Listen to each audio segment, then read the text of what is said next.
Bem-vindo ao canal escatológico.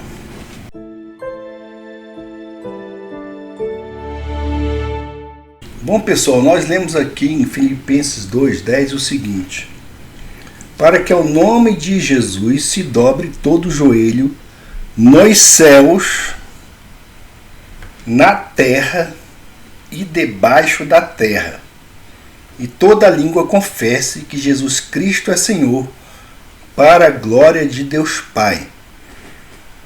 Então nós vimos que o nome de Jesus é aquele nome que foi exaltado por Deus sobre todas as coisas, e é um nome que está acima de todo nome, e ao nome de Jesus todo joelho se dobrará, nos céus, na terra e debaixo da terra. Mas o que nós temos visto, pessoal, nesses últimos dias aí, com o passamento do falso profeta, o Papa, né? Ele é um falso profeta, e provo isso biblicamente. Muita confusão, tá? Os romanistas adorando esse homem, né? Fazendo procissões, aquela coisa.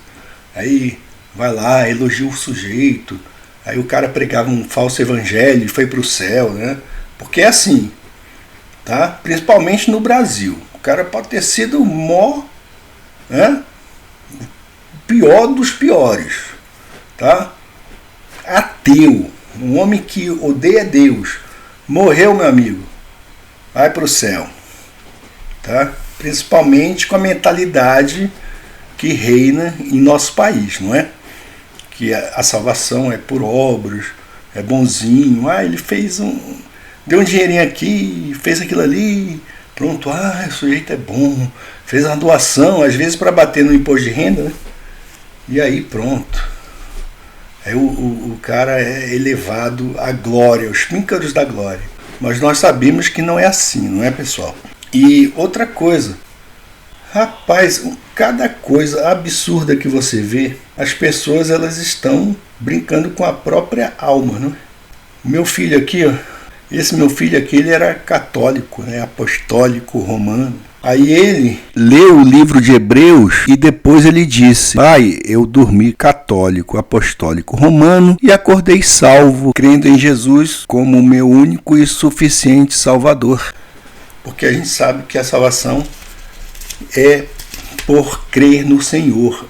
Porque ele disse: eu sou o caminho e a verdade e a vida. Ninguém vem ao Pai a não ser por mim. E ele disse vem, apontando para ele mesmo. Porque Jesus e o Pai são um.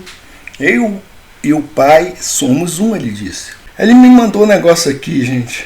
Tá aqui um sujeito no Twitter. Um passarinho aqui, eu acho que é o Twitter mesmo, né? Hoje é X, né? O perfil do sujeito, afegão. A Igreja Católica é tão pura e santa que só ela pode criticar e condenar outras religiões. O cara é salvo por causa de uma religião. Esse sujeito aqui é um analfabeto bíblico. A Igreja Católica é tão pura e santa que só ela pode criticar e condenar outras religiões. Aí botou a carinha aqui, ó, dormindo. Ele está dormindo mesmo. A salvação dele é baseada numa religião. Sendo que Jesus disse: eu sou a porta por onde as ovelhas passam.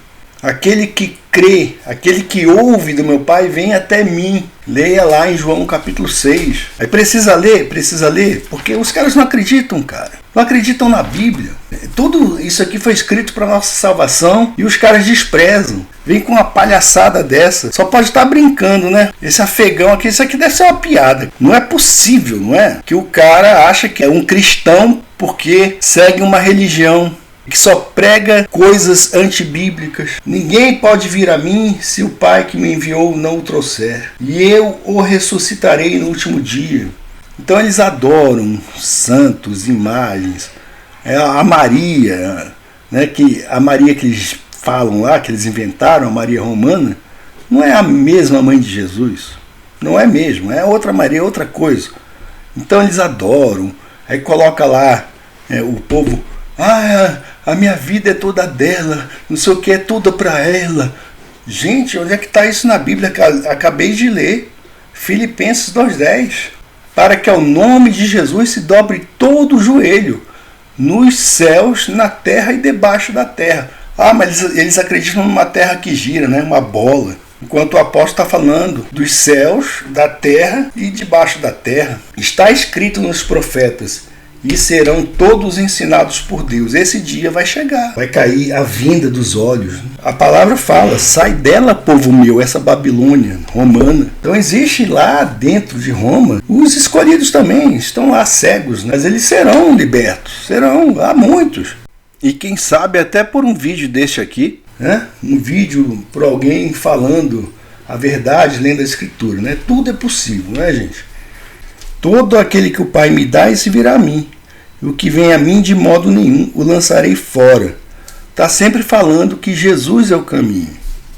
Certo? Aí o cara vem com essa besteira aqui, falando que a religião dele é maior do que tudo. Outra bestada aqui, olha o nome do cara aqui, ó. A paz de Cristo. Esse Cristo aqui dele não é o mesmo Jesus da Bíblia, tá? O Jesus da Bíblia, quando o sujeito morre crendo nele, ele vai direto para o céu. Aqui não, ele vai para o purgatório, vai ficar lá, o povo vai rezar um monte de coisa lá, vai pagar dinheiro lá para o padre, que tem o poder para tirar a alma do purgatório, tá certo? É a única fundada por Cristo. Olha só, gente. Quem está fora dele. Meu amigo, onde está escrito isso na Bíblia? Cara, que é? Não, vocês não podem acreditar nisso. Não é possível. É muita coragem também. É loucura, né? O cara está aqui condenando a alma dele, cara. Não, senhor. Não leve em conta tanta ignorância. Não é possível. Não é possível. Jesus, a fonte da água viva. Se alguém tem sede, venha a mim e beba. Quem crer em mim, como diz a Escritura, do seu interior fluirão rios de água viva. Está aqui, ó. Isto ele diz com respeito ao Espírito que haviam de receber os que nele crescem. Pois o Espírito até aquele momento não fora dado, porque Jesus não havia sido ainda glorificado. Jesus não fundou a sua religião romana. A igreja foi fundada em Jerusalém. Quero mostrar para vocês esse livro aqui, ó. Esse livro foi escrito por um padre, ex-padre, tá? Muita gente não conhece. E a igreja romana perseguiu muito esse homem, tá? Porque ele ousou, porque Deus converteu o coração dele à verdade, do verdadeiro evangelho, tá? E ele ousou escrever diversas obras. Muitas obras, eu tenho aqui diversas, tá? Muitas obras contra a prostituta Babilônia, descrita em Apocalipse 17, tá? Tá aqui, ó, Dr. Aníbal Pereira dos Reis, ex-padre. Não sou eu que estou falando, gente. Tá? Aqui, ó, ex-padre, cara. Apresentação aí. Olha aqui, ó. Tem um vídeo aqui no canal contendo o testemunho dele, tá? Vou deixar aí no card depois. O menino Aníbal, desde pequeno, vivendo num ambiente familiar religioso, era temente à sua religião romana. Quando adolescente, cumprindo todos os ritos próprios do catolicismo, sentiu a necessidade de uma base religiosa que lhe desse segurança espiritual. Então ele tinha sede, né? Buscou a verdade, tá? E foi buscar onde ele conhecia, né? Nos limites daquilo que ele entendia ser o correto. Ao iniciar a juventude, entrou para o Seminário Central do Ipiranga, em São Paulo. Terminou seus estudos eclesiásticos no Seminário de Mariana, em Minas Gerais. O padre Aníbal Pereira dos Reis começou seu sacerdócio em Montes Claros, trabalhando ativamente em obras sociais, pensando que isto lhe garantiria a salvação de sua alma. Salvação pelas obras que eles pregam, tá? Continuou nas obras sociais em Recife, sem contudo conseguir a paz espiritual tão desejada, porque ele não conhecia o Senhor Jesus, ele conhecia uma religião, tá? E é justamente isso que essas pessoas aqui, né, estão seguindo, uma religião, defendem a religião, mas não conhecem Deus, não têm alegria, não têm paz, não têm certeza da salvação. Assumiu um paroquiato na cidade de Guaratinguetá e depois outro em Orlândia. Nada o satisfazia, sua vida continuava com um grande vácuo espiritual, apesar de tanta atividade e da excelente aceitação de seu trabalho por parte do público e de seus superiores hierárquicos.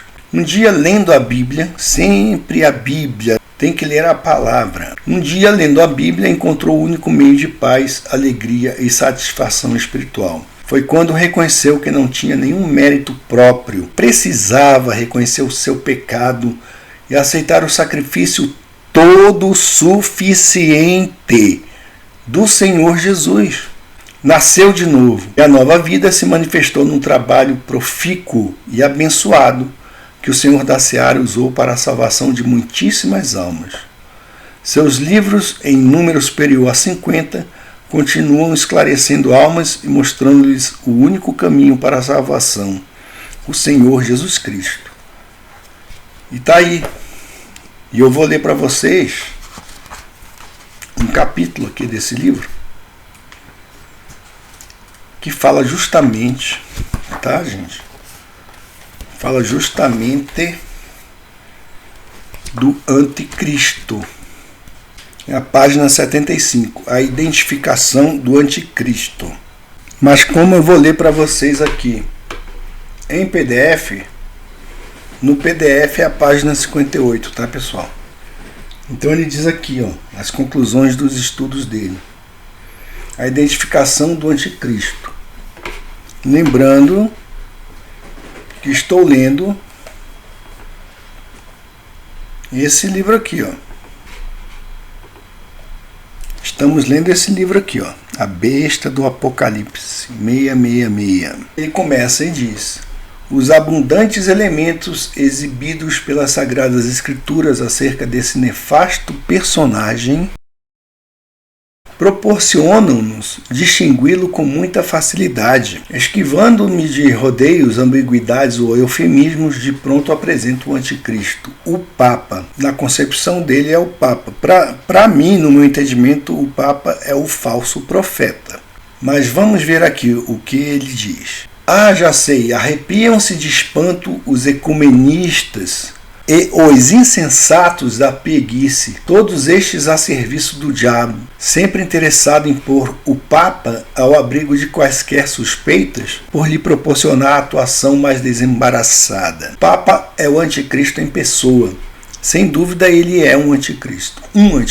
Para Aníbal dos Reis, ele é o anticristo. Eu também não tiro a razão dele. E com certeza ele fala bem fundamentadamente, porque ele é um ex-padre. O Papa é o anticristo em pessoa. Ele se sucede um após o outro na extensão dos séculos, desde os primórdios do catolicismo romano até nesse nosso século XX. No caso 21, Pio X, Bento XV, Pio XI, Pio XII, João 23, Paulo VI, João Paulo I, João Paulo II. Tivemos o Bento XVI e, por último, esse Papa Francisco, comunista que faleceu, né? Agora vai vir mais um outro anticristo. Vem o conclave e eles elegem mais um outro anticristo. Os rituais cheios de feitiçaria, tá, pessoal? Como anticristo, o Papa é aquele pequeno chifre das visões alegóricas de Daniel. É a segunda besta de Apocalipse 13. É o falso profeta. Ah, então ele diz que ele é o anticristo e o falso profeta. O iníquo, o homem do pecado. E a religião por ele comandada é o sistema simbolizado na mulher prostituta pela grande Babilônia de Apocalipse 17, 1 a 6. Não há por onde escapar à luz das seguintes indicações. Em capítulo anterior já vimos. Dentre os 10 chifres do quarto animal das alegorias de Daniel subiu outro chifre. Pequeno de início, cresceu e se tornou robusto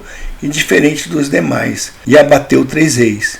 Quem é a pessoa por este chavelho figurada? Só pode ser o Papa. Surgiu pequeno entre os povos bárbaros nos quais se esfacelou o Império Romano. Comparado à primeira besta de Apocalipse 13, agigantou-se depois de haver abatido 3 reis, os Érulos, os Ostrogodos e os Lombardos. Suplantou os outros povos em prestígio e em poderio. São fatos da história de cujas informações qualquer pessoa pode se assenhorear. E ele diz, o único personagem do mundo a se arrogar qual um cordeiro, Apocalipse 13:11, a postura no lugar de Cristo. Preste atenção aqui no que ele diz. O único personagem do mundo a se arrogar qual um cordeiro, a postura no lugar de Cristo, nesta dispensação da igreja, é o pontífice romano. Intitula-se com toda a arrogância vigário do Filho de Deus. O vocábulo vigário é sinônimo da preposição anti, no sentido grego primário de, em lugar de. Anticristo é, por conseguinte, vigário de Cristo. Porquanto, vigário quer dizer o que ocupa o lugar de outrem, o que faz as vezes de outro. Papa, vigário de Cristo, é o anticristo. Não é evidente? É lógica, o próprio termo Papa também o identifica como o anticristo, que este quer se assentar no santuário de Deus, apresentando-se como Deus, 2 Tessalonicenses 2:4. O vocábulo Papa é formado pela junção ou união da primeira sílaba das duas palavras latinas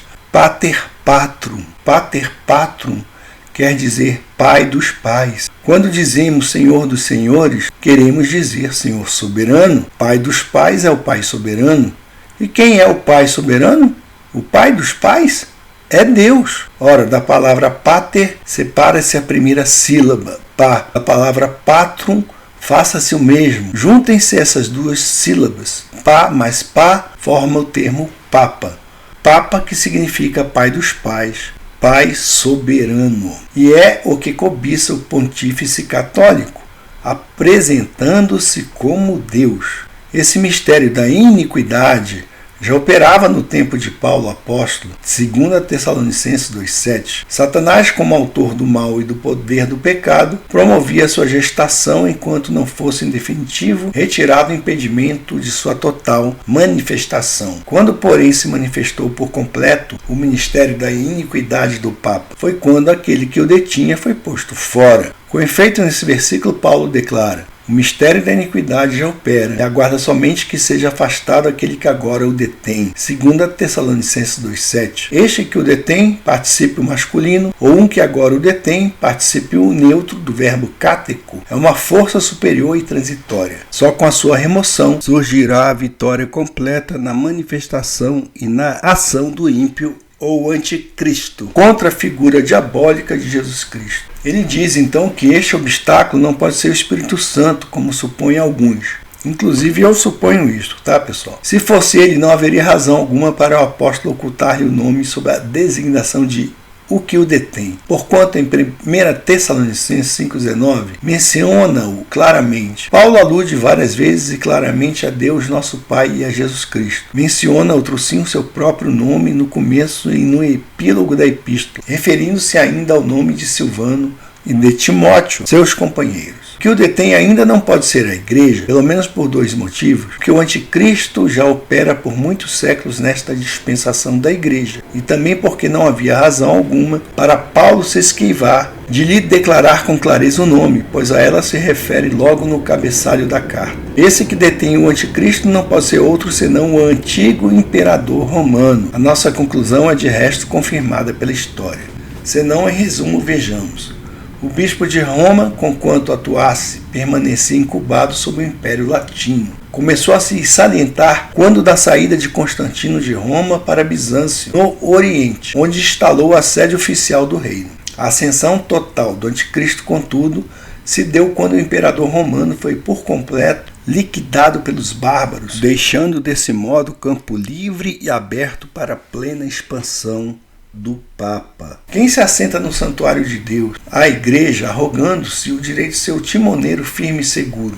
É o Papa, com seu suposto primado universal, transformado em seu soberano, seu sumo pontífice, dotado da capacidade diabólica de enganar a todo mundo, depois de inteiramente deturpado o conceito da igreja, ao apresentar-se como sumo pontífice da mesma igreja, tomou para seu sistema a exclusividade do uso desse vocábulo sagrado, igreja. A sua religião é a igreja única, igreja por antonomasia. Os próprios evangélicos, na rabada do anticristo, quando se refere ao catolicismo, chamam-no a igreja. Bom, não o dono deste canal aqui, tá, pessoal? Tá? Para mim é uma seita. Chamo mesmo de igreja, é uma seita, né? Mas os evangélicos hoje eles são ecumênicos, né? Conheço aí muitos pastores pentecostais, a maioria ecumênica, estão se unindo aí para no futuro massacrar aqueles que realmente creem na suficiência do Senhor Jesus para a sua salvação. Quem se opõe e se levanta contra tudo que se chama Deus ou é objeto de adoração? É o Papa, ele responde. Contesta tudo o que procede de Deus. Contesta tudo o que procede de começar do Evangelho, por havê-lo deturpado em sua própria tese fundamental quando exige obras, além da fé em Cristo, para a salvação do pecador. É isso que eu sempre falo, tá? Levanta-se contra as Escrituras, negando-lhes a toda a suficiência como única fonte de revelação divina, ao expor a tradição com idêntico privilégio, e mais ainda, ao se pôr ele próprio como órgão infalível dessa revelação, quando se ostenta com a incumbência e autoridade de definir dogmas, estabelecer normas morais, canonizar santos.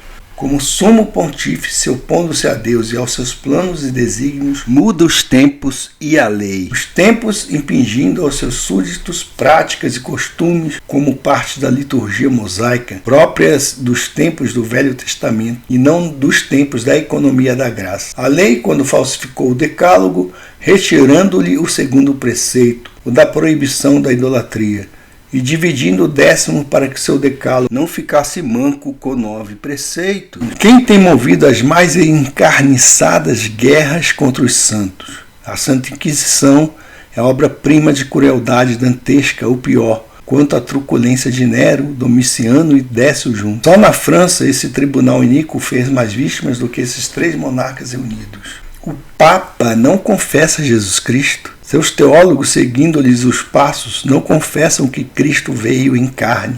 1 João 4:3, 2 João 7. Sim, é certo. A teologia católica apresenta a divindade de Cristo, seu nascimento virginal, sua morte, sua ressurreição, sua ascensão.